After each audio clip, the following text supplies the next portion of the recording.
दिल्ली के जंतर मंतर पर 18 जून को एक बड़ी रैली का आयोजन हुआ है। काफ़ी सारे लोग हैं, युवा हैं, जो चंद्रशेखर आज़ाद रावण के पक्ष में समर्थन जुटाने आए हैं, समर्थन दिखाने आए हैं। और जो सहारनपुर में दलितों पर अत्याचार हुआ था उसके खिलाफ लोग एकजुट हुए हैं। मेरे साथ एक मैं सम्राट Priyadarshi youth foundation of India के टी शर्ट पहने हुए कुछ युवा हैं।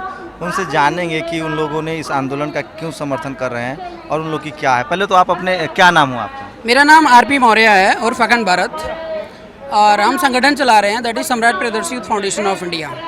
हमारा संगठन पूरे नेशनल लेवल पे काम कर रहा है, जगह जगह हमारे युवा हैं। क्या काम करते हैं? एक्चुअली हम लोग ह्यूमन राइट्स के लिए, सबसे पहला मेरा मुद्दा है कि जो हमारे समाज में अत्याचार दिन प्रतिदिन बढ़ता जा रहा है। किस समाज पर?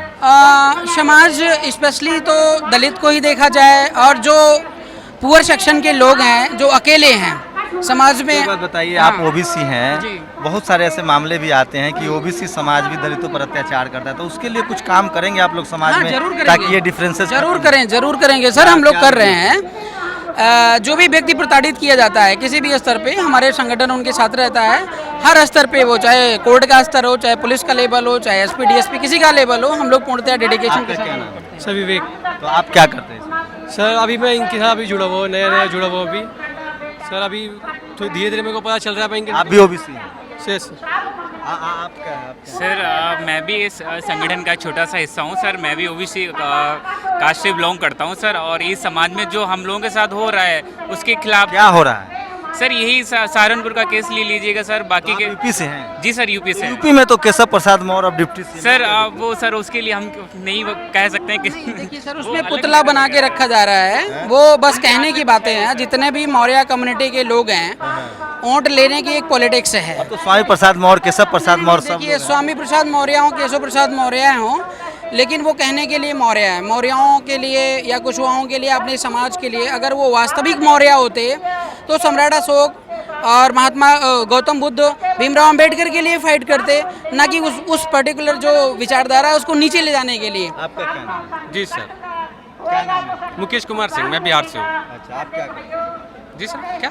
आप भी ओबीसी हैं? जी मैं भी ओबीसी हूँ। मैं मुकेश मौर्य। आपके संगठन में भी कोई फॉरवर्ड कास्ट नहीं है? जनरल नहीं, जनरल कास्ट के लोग, जो हमारी थॉट है, हमारी थॉट क्या है कि न्याय और अहिंसा और सत्य की बात हम करते हैं। तो जो जनरल कास्ट के लोग हैं उनको न्याय, सत्य और अहिंसा से मतलब ही नहीं है। नहीं सहमत होते। वो समझते ही नहीं इस बात को। ये देखिए, ये स्थिति है। ये वो लोग कह रहे हैं जो ग्राउंड पे लेवल पे काम कर रहे हैं। आपका क्या नाम है? ब्रजेश कुमार सिंह। क्या करते हैं आप ब्रजेश? मैं मैकेनिकल इंजीनियर हूँ, एयर इंडिया इंजीनियरिंग सर्विस में। तो आप भी ओबीसी हैं? जी। तो आपको लगता है कि जो दरार है, जो जातिगत दरार है, वो बढ़ता ही जा रहा है? सर इसी चीज़ पे काम करने के लिए हम यहाँ पे इकट्ठा हुए हैं कि जो कास्ट का डिस्ट्रीब्यूशन है इसको तोड़ा जाए, जितना जल्दी हो सकता है उसे कौन तोड़े? दलित तोड़े, जिसके पास जमीन नहीं है, जिसके पास खाने के लिए नहीं है, कि सवर्ण समाज की जिम्मेवारी है? जी, हम तोड़ने के लिए यहाँ पे आए, और मैं सारे ओबीसी बंधुओं से रिक्वेस्ट करूँगा कि वो इस आंदोलन में पार्टिसिपेट करें, बढ़ चढ़ के पार्टिसिपेट करें, क्योंकि आज ये एक दलित घर के लड़के के साथ ही हुआ, जिसे मैं मानता, दलित तो मैं असंवैधानिक शब्द मानता हूँ। बाकी मैं ये कहना चाहता हूँ कि आज एक ऐसे शेड्यूल कास्ट है, आदिवासियों की जी समस्या है, हाँ। मैं ये कहना चाहता हूँ कि आज उनके साथ जो कुछ हो रहा है, कल वो किसी के भी साथ हो सकता है, मेरे साथ, आपके साथ। तो ओबीसी के नहीं, किसी के साथ नहीं हो रहा है ना साहब, ये तो जाति देख के हमला हो रहा है। शुद्ध जो शूद्र हैं, जिनके नज़र में SC ST OBC मजहब के आधार पर मुसलमानों पे हमला हो रहा है। हाँ, अब आप मुझे बताइए, गौ रक्षा के नाम पर कोई अपर कास्ट का आदमी मारा गया है? जी नहीं, यही सर मैं कहना चाहता हूँ, ओबीसी, दलित और सारे मुस्लिम भाइयों से। लेकिन ओबीसी तो मारने में आगे है। जी, अब आगे है उसी चीज़ को लेकर क्या रहा है आप? नहीं, देखिए, आरक्षण जो है, सबसे पहले अगर आरक्षण खत्म करने की बात होती, जैसे कुछ फील्ड में तो आरक्षण हमारे लिए प्रॉब्लम है, लेकिन जो पिछले दिनों से चली आ रही, बाबा साहब ने जो आरक्षण का प्रोसीजर रखा हुआ था उस पर किसी ने अभी तक अमल नहीं किया है। अगर आरक्षण बंद कर चाहते हैं कि आरक्षण खत्म हो जाए? नहीं, आरक्षण खत्म करना है तो उसकी शर्तों को तो आप पहले से पूरा करिए।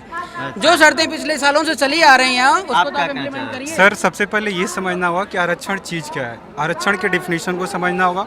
उसके बाद हम इस पे बात कर सकते हैं कि आरक्षण खत्म किया जाए, रखा जाए, फिर से निरीक्षण किया जाए।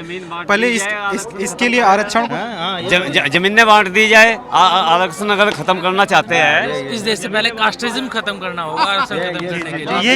यही बात मैं कहना चाहता हूँ कि आरक्षण को खत्म करने से पहले आप एक सांसद के अंदर, विधानसभा के अंदर और लोकसभा के अंदर और राज्यसभा के अंदर आप कानून पास करिए कि इस कास्ट डिस्ट्रीब्यूशन को हम खत्म करेंगे।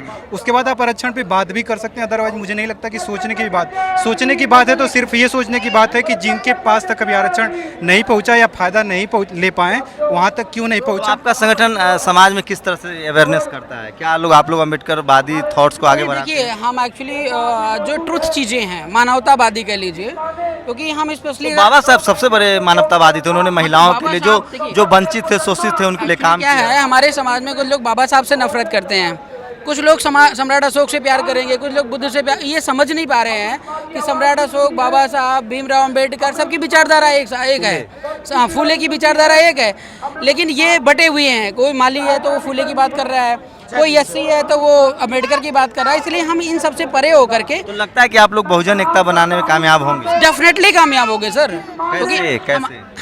सबसे पहला जो मुद्दा होता है समाज में, समाज के लोगों को प्रोटेक्शन देना, ठीक है, हम वो लोग जमीनी लेवल से करने के लिए तत्पर हैं और कर रहे हैं। तो देखिए, ये जंतर मंतर पर जो ओबीसी समाज के लोग हैं, मौर्य समाज के लोग हैं, वो काफ़ी संख्या में आए थे और ये एक संगठन है। इसलिए मैं इनसे बात कर रहा हूँ कि ये देश तभी बेहतर बनेगा, ये देश तभी मजबूत बनेगा जब हर किसी के सुख दुख में कंधे से कंधा मिलाकर चलेगा। लेकिन फिलहाल ऐसी स्थिति नहीं दिख रही है। जंतर मंतर पर मुझे ये जरूर देखने को मिला कि जो ओबीसी है, जो माइनॉरिटी है, जो महिलाएं हैं, वो जरूर दलितों के साथ सुख दुख में उनका हाथ बटा रही है और उनको लगता है कि ये पूरा आंदोलन उनका अपना आंदोलन है और लगातार बहुजन समाज पर हमले हो रहे हैं, उसके खिलाफ युवा जो हैं वो जागरूक हो रहे हैं। और इस सरकार के लिए सोचना पड़ेगा, सरकार के लिए चिंता का सबब है। सरकार को सोचना पड़ेगा कि इस देश में अब अत्याचार सहने के लिए और जो आपकी नस्लें हैं, आने वाला जनरेशन है, वो तैयार नहीं है। कैमरामैन श्याम के साथ शंभू कुमार सिंह, नेशनल दस्तक, जंतर मंतर, दिल्ली।